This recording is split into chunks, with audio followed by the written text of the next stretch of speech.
Good afternoon for our participants here in Geneva who are attending our monthly briefing institute, and for our online community.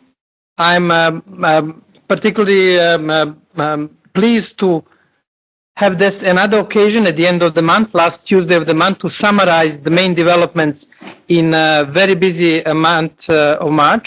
Some of you attended yesterday our Cybersecurity Day, second Cybersecurity Day focusing on cybercrime. I just heard that it went very well, especially the session with the practical applications and demonstrations how the dark web functions. I hope we won't have any sort of intervention by cybersecurity police here in the UN building or whatever place. But Vlada told me that it was quite safe and a good exercise. Well, we will proceed in the main direction as we are doing for the every monthly briefing. We will summarize the main developments in 2000, main events and main developments in March 2015, and then move to the developments in the forthcoming developments in April this year. As you can see, you have a copies, we have the Internet Governance Barometer with indications about the main developments and pressure which has been happening in the field of Internet governance. We'll go through each topic and explain why we think that, for example, pressure in the field of cybersecurity wasn't as strong as it was in, for example, January and February. And you can find other elements: global IG architecture, IANA transition, ICANN, online privacy, net neutrality, and jurisdiction. We will start with the summary of the main events. Here is a taxative list of the main events that we have in March. We won't go through each of them because we will revisit them in the context of the topic discussion, but few highlights were definitely the UN Human Rights Council regular meeting. Most of you who are based here in Geneva and in situ events are aware of how important it was for the Internet governance discussion. Also, UNESCO Connect meeting, connecting the dots option for future action. GSMA Mobile World Conference in Barcelona. Those were, I would say, the major key events during the last month, on this month of March. We'll now return to our barometer and go topic by topic, discussing the major events in cybersecurity, net neutrality, etc., etc. But Vlada will start with the summary on cybersecurity, explaining, Vlada, why we put in our IG barometer less pressure when it comes to cybersecurity, definitely comparing to January and February, but also, objectively speaking, cybersecurity wasn't as prominent as it was in previous months. Yeah, it's very hard to compare, so we're not even trying to, but truth is that this is one of the rare months that cybersecurity was actually not, at least not that high on the agenda. There were a couple of developments, but nothing crucial. There was some U.S. House of Representatives discussions on voting on related to companies sharing information about risks and so on, but there was no major incident, believe it or not. That's really rare. And one of the things, probably the only one that I wanted to focus on here, was an interesting initiative by the UK government, where actually the UK government signed a kind of agreement with a corporate sector, with the insurance industry, to boost more cybersecurity insurance within the insurance policies, with the strategic goal to have, as the UK minister said, to have UK as one of the leaders in safest online environment for business, and also one of the leaders in offering cybersecurity insurances, which is an interesting, I think it's also interesting for other governments to see cybersecurity as an economic opportunity as well, business opportunity as well, not only as a threat. I think we should have it in mind when it comes to cybersecurity. I'm sure that the insurance companies worldwide will be starting preparing for this development during our session in Singapore, which was well attended by the business community. During our session in Singapore, we had the Asian tour of the Geneva Internet Platform. the question of insurance was also raised as a new field of business development. Let me give you just one update from their research, which is that 81% of large business in UK and 60% of SMEs, small medium enterprises in UK, suffered some sort of cybersecurity breach in the last year. Now we're talking about 80% of large business. It's huge. So, and I'm sure these things are happening in the other countries, but it's not documented, it's not reported on. So this is kind of a trend. Vlada, the next topic is global IG architecture. And here we had an interesting development. There were quite a few expectations about in the field of few initiatives, including Net Mundial initiative. Net Mundial initiative will have this inaugural meeting in Stanford, not in Costa Rica as it was initially planned. It is happening, it started yesterday and it will finish today. Basically, they have to decide on terms of references for Net Mundial at the end of the today's meeting. And there was also Internet Social Forum, and we haven't heard any updates. Maybe Richard is in the audience. Richard, you can update us later on the developments of Internet Social Forum. But we thought that global discussion on global IG architecture wasn't as busy, as intensive as it was during the first 2 months, and we can expect acceleration of development, especially towards the start of the process of negotiation, the versus negotiation and other development. Do we have a microphone for? Okay, here it is, Richard. Richard Hill is basically updating us on the Internet Social Forum. Yeah, Richard Hill. Actually, before that, Jovan, technically the UNESCO conference was in March because it was 2-3-4 March. Yep. So there was a significant development there because, as some people know, there was not consensus over a key point, which is whether the governance of the Internet should be democratic or not, with Sweden saying that there was no need to add democracy to the document because it's not well defined and it adds baggage. So the JustNet Coalition objected to the outcome document because of that missing word. So I think this question of what is the relative roles of civil society, private companies, governments, etc., actually was the key issue at the UNESCO conference, and it's not a development because it's been ongoing, but the fact that the conflict came out in the open, I think, was a development. In terms of the Internet Social Forum, indeed, this was presented at the World Social Forum in Tunis. It was presented in a workshop and then at two much bigger meetings, and basically there's a lot of support for this. So the next step is to go forward with organizing that. And I've sent to Teresa the link to the statement, so you can refer to that later on.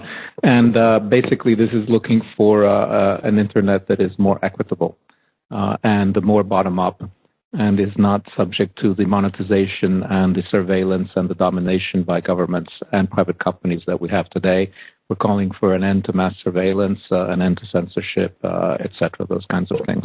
Thank you, Richard. Just update and contextualization. Internet Social Forum was initiated in the context of World Social Forum, famous Porto Alegre process, as you know, dynamics Davos versus Porto Alegre, sort of a Southern Forum discussing the development and economic and other issues. Well, the next point, which was high on the IG barometer, in particular because of the developments that happened during the last week, was IANA transition. Vlada, what do we have on IANA transition? I guess we have somebody who will brief us about the Istanbul meeting which happened. Yeah, we have with us Desiree Milosevic, who was in Istanbul. Before I pass the floor to her to update on the intensive talks in Istanbul, and I followed her tweets explaining how many working groups have been created and so on. Just a brief reminder, when we're talking about IANA process and transition, we have three main segments. One is related to the names, the domains. That's the biggest discussion that we have. What's happening with the domains, who's going to be in charge, how do we set up the root zone, control the top level domains of countries and so on and so forth. The other one is the numbers, the IP numbers, distribution of IP numbers, and the third one is the protocols. The second two, so the protocols and the numbers, are more or less technical aspects dealt within Internet Engineering Task Force and other engineering technical bodies.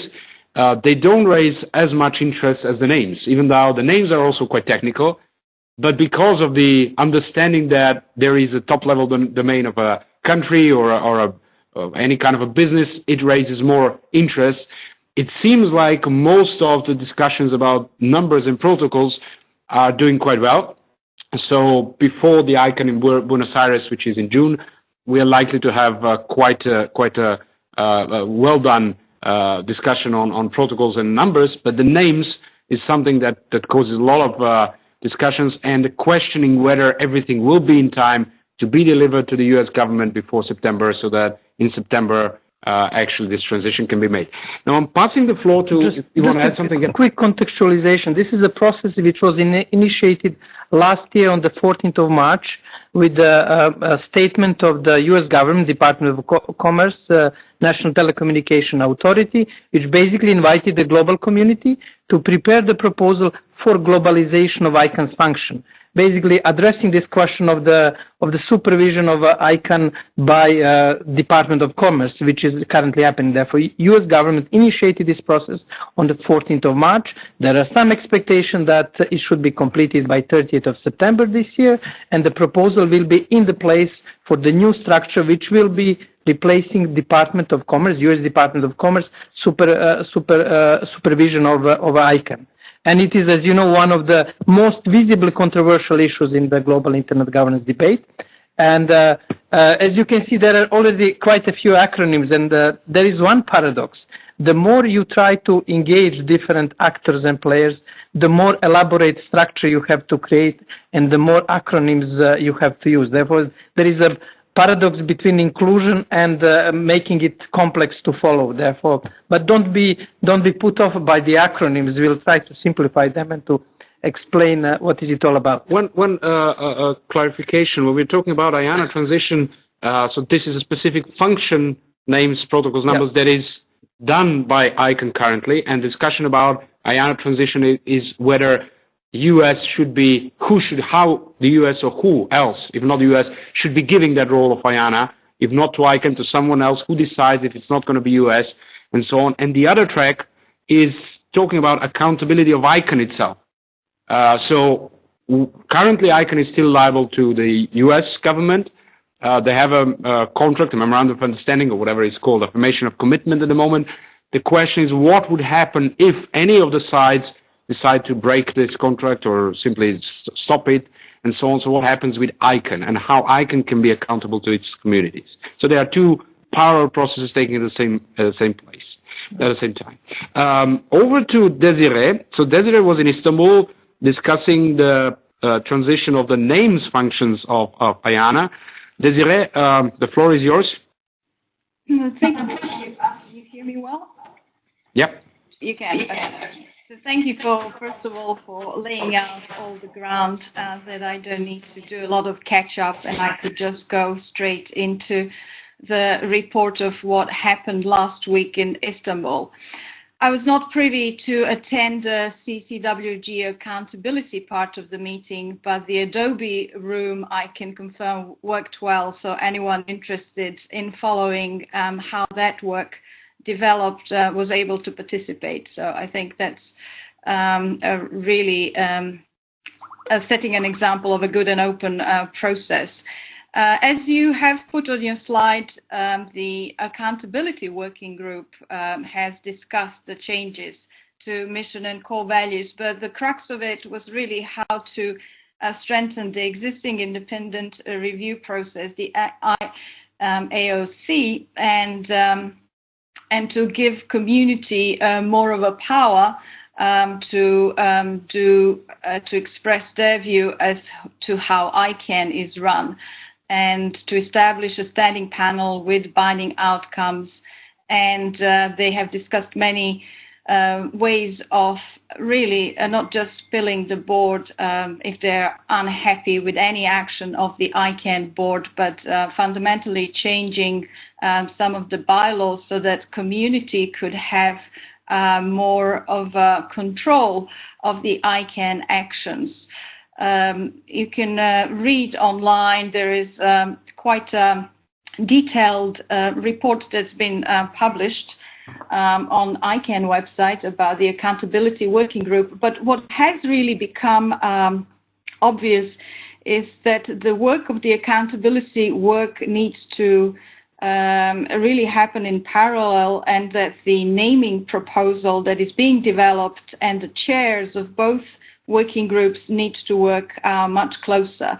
So the meeting in Istanbul had a day off, if you like, the handover, where both chairs of the accountability working group and the stewardship meeting group have met and done a lot of progress in terms of finding out what are the elements of IANA proposal, stewardship proposal, how they can be enhanced with additional accountability mechanisms. So not just looking at the overall accountability of ICANN, but also looking at the specific way how to improve the IANA function accountability for its existing customers that you've mentioned, the parameters, the numbers group, and the ICANN group, the CCTLDs and the GTLDs, the generic top-level domain names and country code top-level domain names.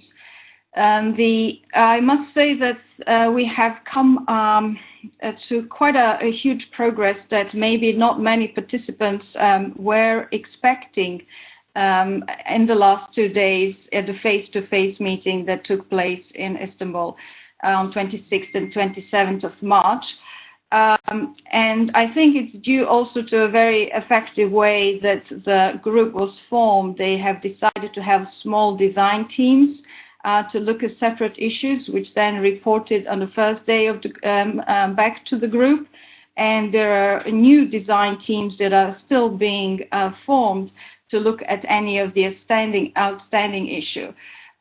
Some of the main, if you like, the model has been the main challenge for the working group to agree what would this new IANA look like, whether it would have a functional separation or whether in addition to having a functional separation, it would have its own legal entity. So not going too much into details, initially there were 2 models or 7 models falling in different, if you like, groups. One was called the external model, where the IANA function would be an external contract co, and the function of trust, and then you had another internal model. Well, IANA will be part of ICANN, but with all the caveats and legal mechanism that you need to keep the function separate. And then you had something called the hybrid or integrated model. Anyhow, at the long 2-day discussions, the group, who had an input from a legal firm, Sidley, has agreed to ask Sidley to go ahead and report back to the group on the benefits and challenges of this internal solution with IANA accountability, with legal separation and functional separation, I think. So that has been a huge, if you like, breakthrough, because at least we know that we're now working on different variants of the internal solution. And the date for the final public comment has also shifted because of the need for additional discussion. The group is meeting again on April the 2nd, and the design teams are working separately in an ongoing fashion. So ideally, our proposal, the naming proposal, will be posted for public comment for a month between 20th of April and 20th of May. And I think the chairs are hopeful that by the June 8th, there will be the delivery of the final cross-community working group proposal to the chartering organizations, so that the overall IANA Stewardship Coordination Group that coordinates these 3 proposals would have a chance to look at it and receive it on 25th of June in May. I think that still makes it feasible if we look at the overall dates for when the ICANN board needs to receive a final proposal from the IANA Stewardship Coordination Group. It's between July 17th to 31st. So providing these dates I mentioned earlier are met, I believe that the naming community is also in a good shape and could enter the phase 2 that parameters and numbers groups have already finalized. Thank you, Desiree, for this great summary. I have a few questions for you and Nigel, who is also in the audience. Online, we have a diverse community, but here in Geneva, we have diplomats, civil society officials, and I can tell you, I've been following ICANN and IANA processes for a long time, and I'm having difficulties to follow the latest phase with so many parallel activities, working groups, and acronyms. Nigel or Desiree, we can ask Nigel, what would be your message, Nigel, for diplomatic community, for diplomats who have, let's say, to write reports for their capitals back home, to summarize what's going on in the ICANN function? If you have to zoom out, what would be the message? What's happening in Istanbul? What is the current situation? What governments can expect, and how do you see dynamics till the end of September? First, Nigel, and maybe Desiree can also comment on that zoom out view. Thank you very much, Jovan. Hope you can hear me. Delighted to speak. And that summary, as you said, by Desiree was excellent. I don't think I can add anything to that, but it's a very good question you ask about the wider issues, because as Desiree said, one of the crucial parts of this process is once this proposal on the transition is agreed by the CWG, it goes back to the different parts of the ICANN community. So it goes back to the governments and the GAC, it goes back to the registries and the registrars, it goes back to the user community, it goes back to the civil society. And one of the crucial points for governments is that the governments in the GAC will then be expected to give an opinion, or at least a blessing, so to speak, on this proposal. And for anyone that's following the process, one can get into it and understand what's going on. But if you're on the outside of it, it is very complicated indeed. And so what we have produced in ICANN as just to help, because we're sort of facilitating the process. I mean, it's the community that are driving the process, as Desiree has said. But what we've done is produce some graphics, we've produced some sort of illustrations of what the process is, and also what the different options mean, what the different proposals mean. And those graphics are going to be available. And we're hoping that governments will be able to sort of take on some of these sort of key messages, both on the process and the substance, so they're able to give a coordinated view in the spring and the summer. Because, as Desiree said, what's important is that the process develop. The process ends up with a proposal that then goes to the NTIA in the summer, and then we'll at least be able to demonstrate that the multi-stakeholder process is capable of delivering something as complex as this. Therefore, it's a real zoom out view. I hope not oversimplification. The process is moving quite well. I can read from Desiree's comments between lines that there is acceleration, because there were some doubts during the previous months that it may not be fast enough to reach the 30th of September deadline.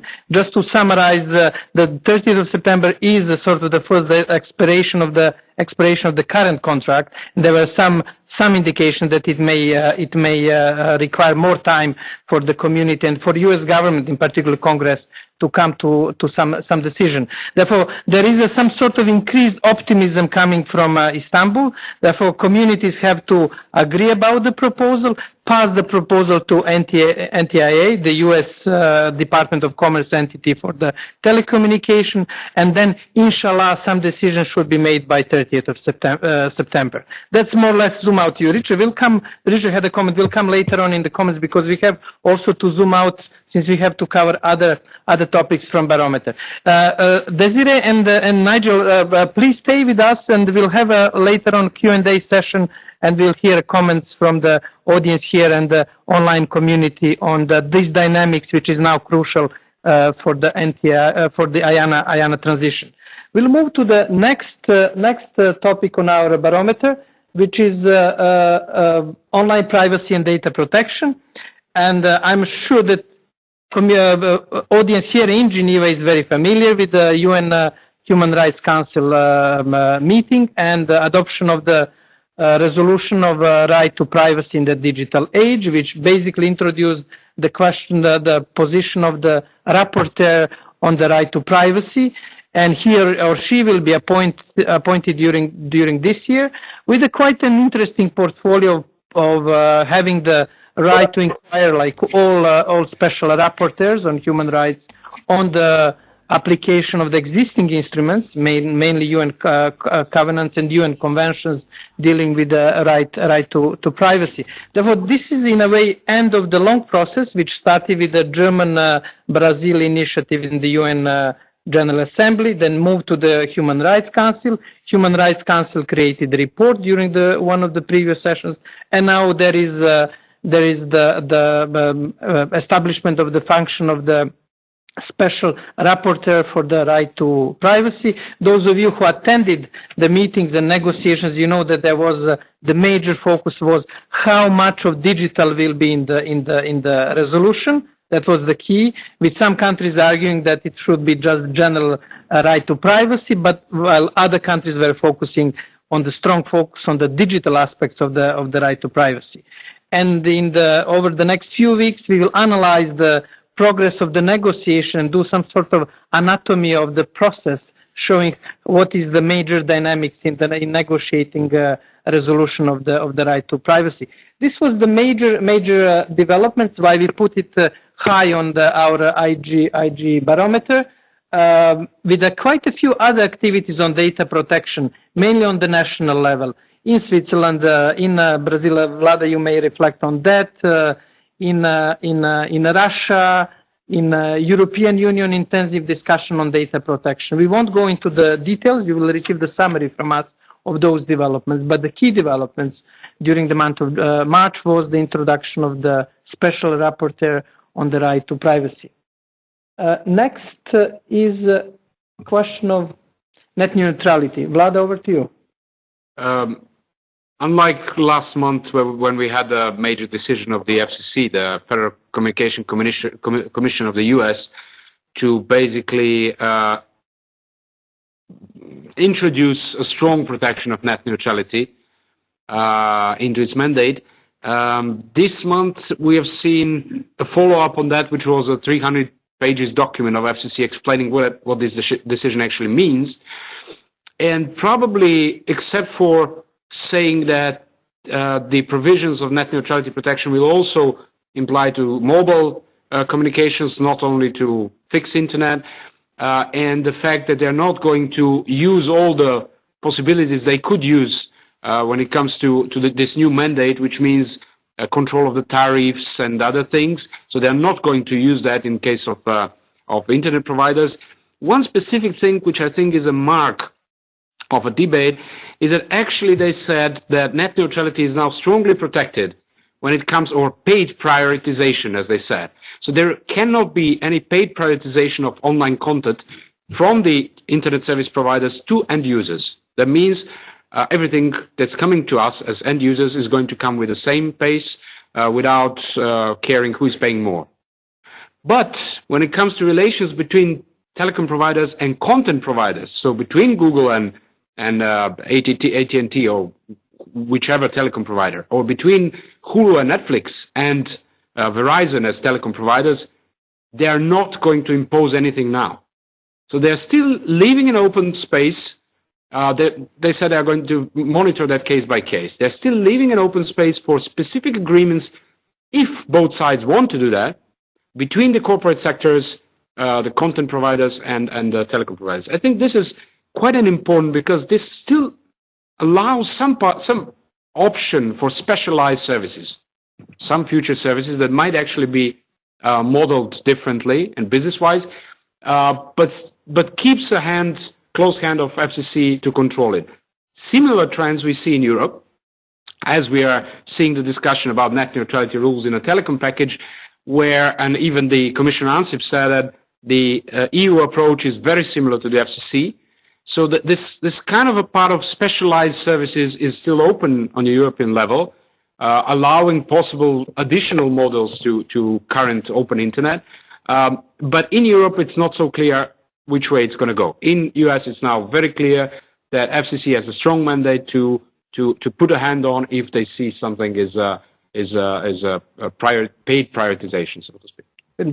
Well, I visited Washington last week, and this question of net neutrality is very high on agenda. There are some indications that even Congress may challenge FCC's ruling because, as you know, the Congress, especially Republican part of the Congress, is uneasy with this net neutrality proposal, and the strong role of the FCC. Therefore, it is quite topical, and I think it's a very valid point that discussion in Washington basically will influence to the large extent developments in other countries and other regions. And we'll be coming, Richard, to this point in a few minutes. Council of the European Union started negotiation with the European Parliament, which is also probably important on the question of net neutrality. The point which started raising some additional attention was a question of jurisdiction. And Facebook is challenged in French court, where French court established jurisdiction over dispute involving French teachers who had account blocked by Facebook, despite the lawyer's argument that California courts had jurisdiction. Basically, what happened, the teacher, French teacher, basically loaded a painting, nude painting of the Coubet on his account, and basically Facebook decided that it was pornography and not accepted content. But we're speaking of the classical art from the 19th century. Therefore, then the French teacher challenged it in the French court, and the French court decided that French court has the jurisdiction over this case based on the domicile of the French teacher, not based on the domicile of the Facebook, which is in California. Therefore, this is a very interesting case. And again, just for out of curiosity, we have France constantly keeping alive this discussion of jurisdiction. Because if you can recall, there was a famous Yahoo case from the 2000 when basically, again, the French court decided on the jurisdiction first over the users in France and the geolocation filtering, when Windsurf said that it's possible to filter the access based on the access point. Therefore, we'll be hearing more and more on the question of jurisdiction for a very simple reason. Users, entities are now looking for the practical solution for their legal problems. And in Europe, where still courts enjoy a high reputation and as a trusted institutions, unlike some other institutions, people will be using increasingly, especially European courts, European Court of Justice, various human rights courts. Therefore, we can expect that increasing dynamism on the question of jurisdiction, in particular in Europe. And I would say in this case, Europe will be most likely setting the pace of discussion on the global level. Like in net neutrality, what is happening in Washington within the belt will basically determine the global development. In the question of jurisdiction, I would say, like also privacy, what's happening in Europe will have a broader global influence. Well, Vlada, here are main events in April, which therefore, what we did so far, we summarized the developments in March, and here are the few developments in April. I'll start with a brief intro about UN Congress on Crime Prevention and Criminal Justice in Doha between 12th and 19th, which will have again the question of, this is a regular conference every 4 years, the main event in the field of the crime prevention, organized by UNODC, UN Office on Drug and the Crimes in Vienna. And the cyber crime started appearing during the previous conference in San Salvador in Brazil. And now there are arguments that it will become even more prominent in Doha. One of the key issues is whether we need a global legal instrument. And another issue, sub-question on this issue is if the Budapest Convention, Council of Europe Convention, could fill this gap of the need for the global convention. it was discussed yesterday during our Cybercrime Day, the possibilities of filling this gap when it comes to global cooperation. Then, Vlada, you will tell us a few words about the Hague Conference, Global Conference on Cyberspace. Yeah, well, it's basically a continuation of a cyberspace conferences.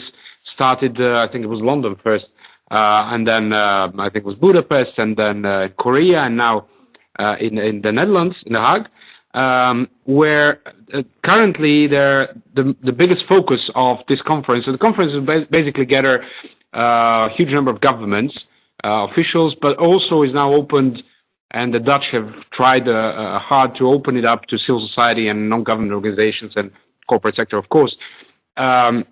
So it's expected that there will be about 300 civil society participants as well. There will be also capacity building program before, training for civil society, in a way trying to bring civil society more into the process and link with the governments. Though the government still, to some extent in the corporate sector, present the core of discussions. Focus will be on cybersecurity, economic development, and human rights. So this kind of a triangle of topics. It is expected that at the end, or it is announced that at the end, the Dutch are going to initiate the Global Forum on Cyber Expertise, or something like that is the name, which is an initiative. They're inviting governments primarily and also private sector to join the initiative. The initiative aims at, in a way, aggregating different capacity building opportunities and possibly gathering funds for that, sounding the needs of developing countries specifically, and trying to somehow channel capacity building more into the process. Just since beside the listing the events, we have to provide some reflections, and we are now preparing paper which is trying to sort out the confusion that exists in global politics. Because you have a digital development, cyber, virtual, E. And when you really remove the trappings of the acronym SOUP, it comes to the key questions of the impact of the internet on society, political, economic, and social. Therefore, there are some arguments, and we are trying to analyze them, that basically everybody wants to be, in a way, coordinator. Nobody wants to be coordinated, or very few, that many want to be coordinator. And as you know, there was a Net Mundial initiative, which, when you really analyze carefully, has more or less the same similar coverage as this global group of experts. Basically, they should get the initiative together, connect the needs with the offer, and therefore there will be growing number of coordinating initiatives. One is Net Mundial initiative, which is meeting today in Stanford, and then we have this new Dutch initiative, which, apart from the titles and the names, but when you really analyze it, it is basically trying to do the same. And obviously, we have Internet Governance Forum as a place which, according to its mandate, should do that. Therefore, we'll have 3 or 4 parallel, 3.5 definitely, parallel initiatives which are trying to coordinate somehow digital politics. Dutch cyber initiative is more, let's say, stronger, with a stronger focus on cybersecurity. That's clear, and more involvement of governments. Governments feel probably more comfortable in this the Hague initiative than, let's say, Net Mundial or other initiatives. But it's very interesting for you, as especially colleagues here in the room, to follow that when you remove the trappings of the name and what is in the essence. And the essence is basically the place where people can come and say, okay, I have a problem with let's say, Bitcoin. Where can I go and address my problem of the Bitcoin? Is it Bank of International Settlement in Basel? Is it IMF? Is it some NGO? Is it whatever organization? Therefore, that space, which is a missing coordination point, and now different actors are trying to fill with their proposals. Well, then we have IANA Transition Naming Community second draft proposal, and we have a Riga Summit 2015 on the multilingual digital single market. Therefore, there will be a bit of lull, I would say, in April, comparing busy start of the year, and we will be following carefully and closely what will be happening during the month of April. Now, before we open for questions. Just a quick summary what we did at the GIP.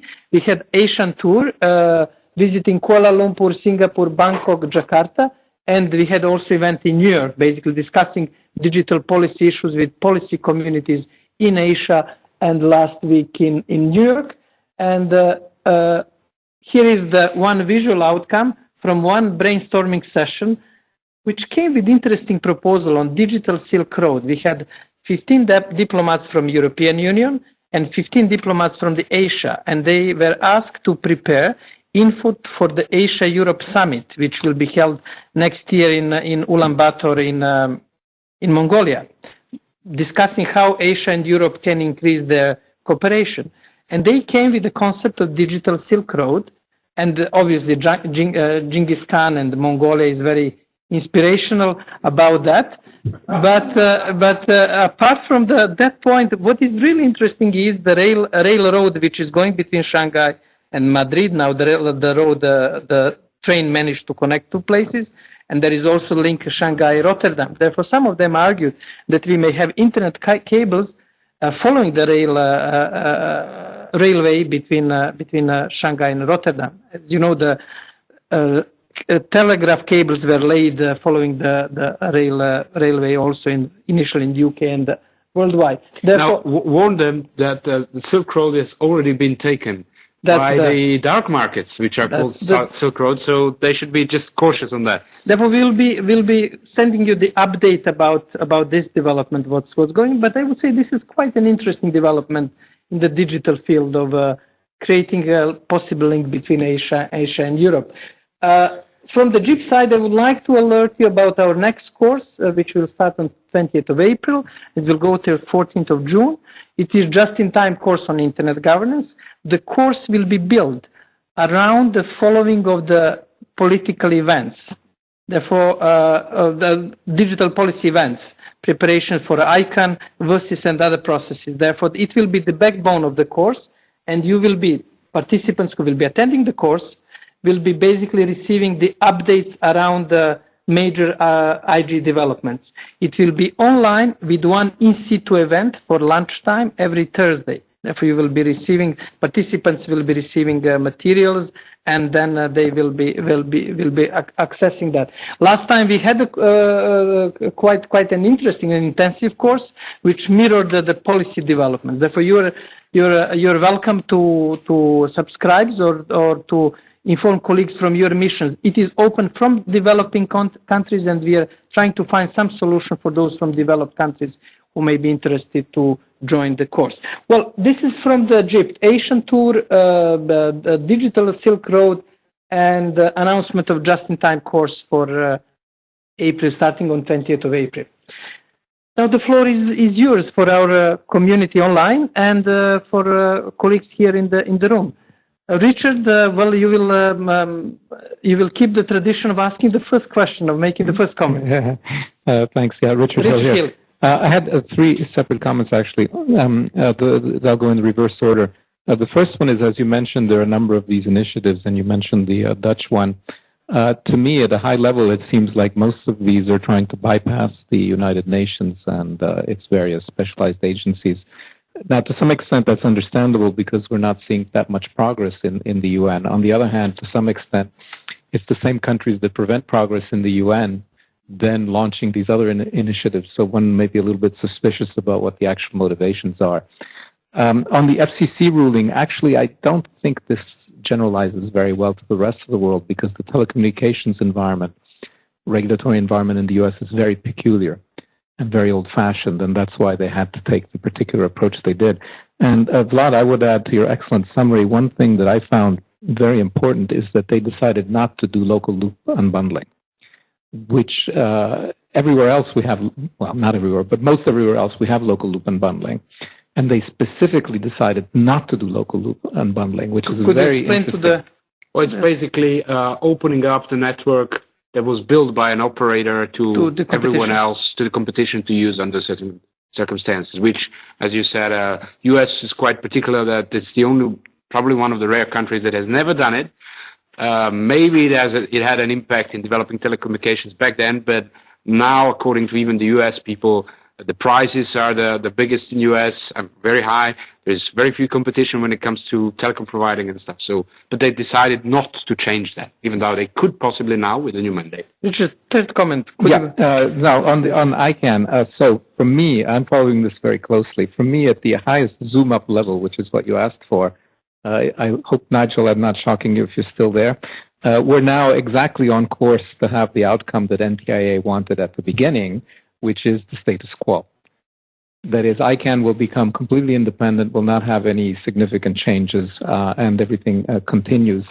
One thing that was interesting that Desiree mentioned was this legal report from Austin Sidley, a very reputable law firm. And I picked up one particularly interesting part of their preliminary report. It's not their final report. But actually, they do say that ICANN could be, under California law, a membership organization. So the famous argument that maybe you have to move it somewhere else because you can't have membership supervision in California is apparently not correct. ICANN could theoretically, I don't think it will, but could theoretically become basically just the same as a Swiss nonprofit association in terms of being governed ultimately by its members. And then the last point I wanted to make is that the names process and the accountability process are not actually fully multi-stakeholder processes because people who are not part of the ICANN system can only participate as observers. So in particular, I'm not participating in that because I did not wish to be a second-class participant. And I didn't quite understand Nigel's comments. My impression was that the outputs of all these groups would be put together by the ICG, the overall group, and then transmitted unchanged to NTIA. So yes, I can see that there's a community comment from everybody during this process, but once it goes to the ICG will put it out for comment, but then the ICG can only send it back. So I don't see that there's any way that this can be changed once the inputs go to ICG, unless the ICG decides, okay, there's so many comments that we have to go back and restart again, which again at this stage I don't think is looking likely. Do we have any other question or comment? Vlad, you are monitoring the remote. Yeah, there are a couple of. There is also Nigel's response, but let's pick up more and then more questions here from the audience. Any question? Please, quick question and or comment. Please go ahead. Okay, just to know how the NGOs, I present myself, Madeleine Shep from Health in Environment Program. I would like to know how NGOs can be involved in this process because you mentioned a civil society organization, but I don't know how they can be involved. You referring to ICANN process, IANA transition. Okay. Thank you. Thank you. Thank you for your question. I can tell from the outside that I can put a lot of efforts to involve the as broader community, but as I mentioned, there is a paradox. The more they are trying to involve the broader community, the more it is loaded with working groups and acronyms. Therefore, in a way, paradox of inclusion. But I'm sure that Nigel can comment briefly on that and provide in the follow-up the concrete suggestion how to do it. If you don't have any other question from the room on not only ICANN, and always the risk is in this meeting that ICANN agenda can basically take over all other issues, net neutrality, data protection, privacy. Therefore, we will. You have a question. Could you introduce yourself, please? Thank you, Vlad from Earth Justice. Just a question actually that relates to some of the discussion we had last month concerning the issue of digital divide, which should be back on the agenda as it has discussed. I was wondering how could it come back on the agenda, because definitely it seems that it's left aside, and I think it is still today a question that needs much more attention. Thank you. Well, we will now thank you for that question, and shall we, Nigel, your couple of online questions. And should I just briefly go through them? Please go ahead.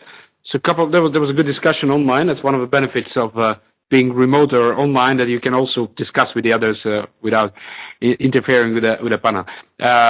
Fontram mentioned that with regards to cybersecurity, that even though you have insurance and these kind of things, the communications are still global. So it's hard to make a kind of a safe online business in one country, which is to some extent true. But then the insurance specifies or asks the business to certify a level of cybersecurity, which raises the level of cybersecurity of the companies, which is also good.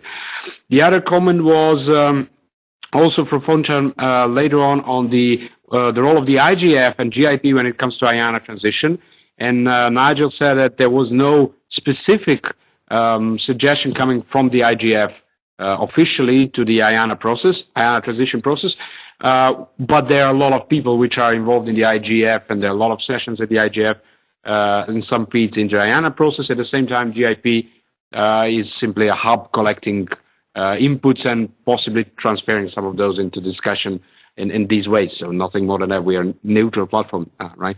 There was also a reflection from Nigel briefly, or we can put him on voice, whatever. Or you may read quickly, Nigel said that Richard is wrong when it comes to participation in the IANA transition process. It is open and you can be a participant. Okay, so that's probably something we can also check with Nigel and share later on.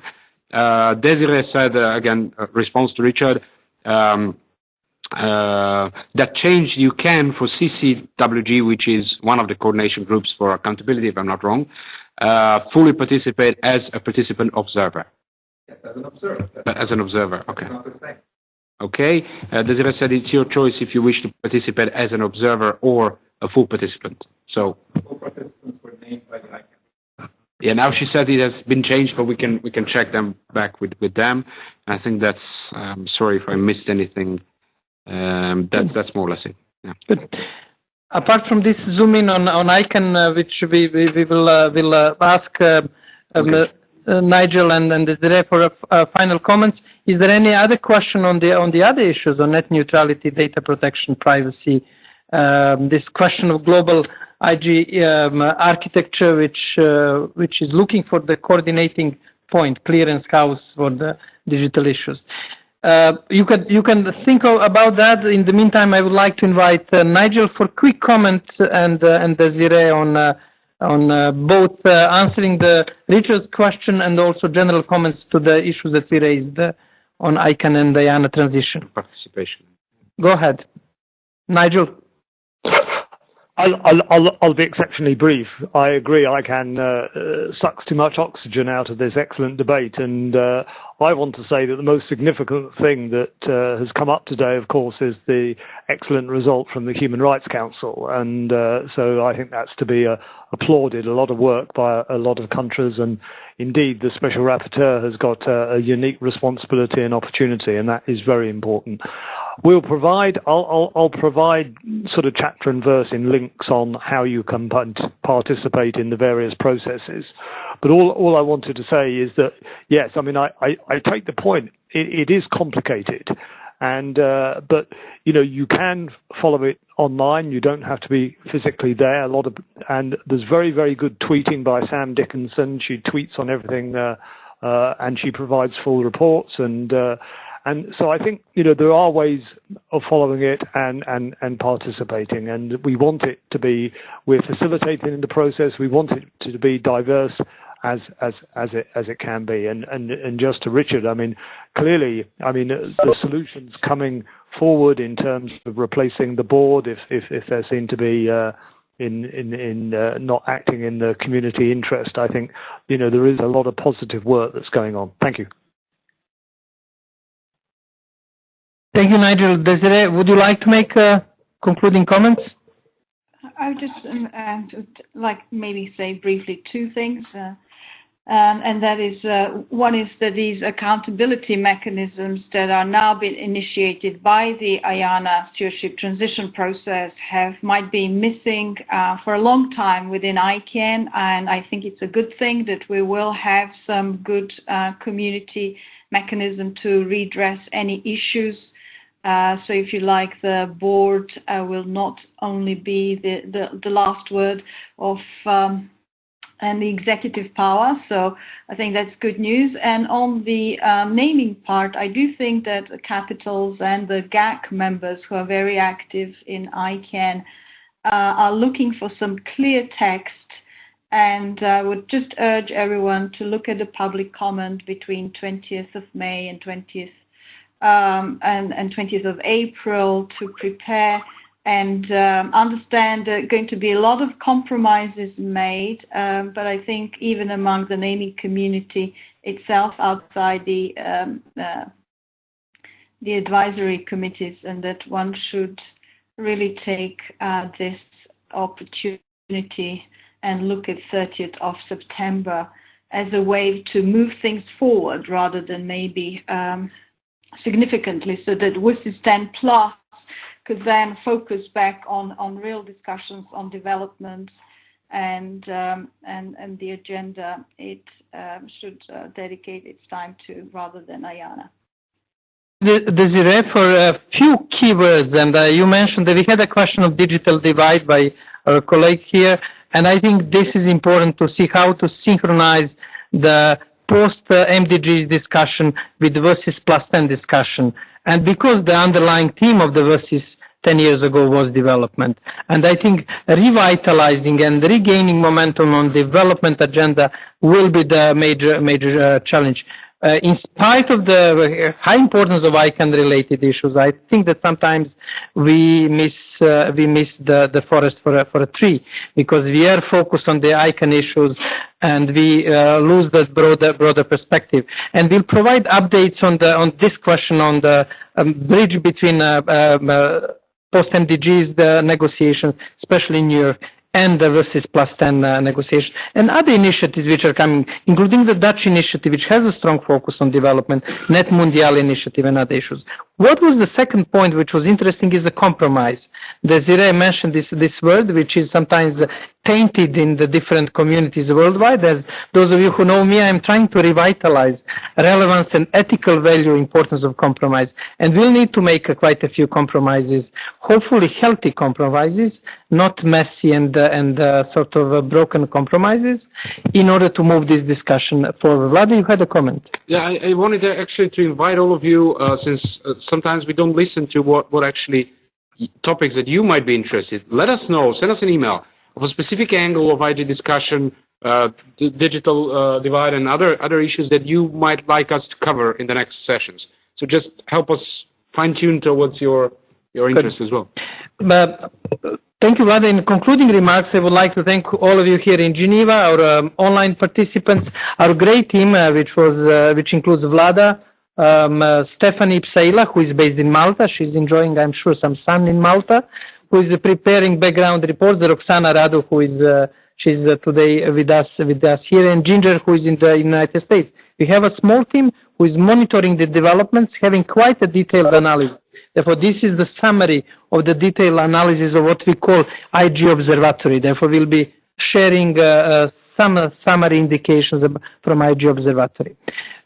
With this, I would like to conclude our monthly briefing for the month of March. I'm sure that there will be quite a bit of excitement ahead of us, and I would like to invite you online and our friends here in Geneva to join us next last Tuesday. I don't know what is the exact date, but we will summarize developments in April, and we're waiting for your suggestions on topics that you would like us to cover.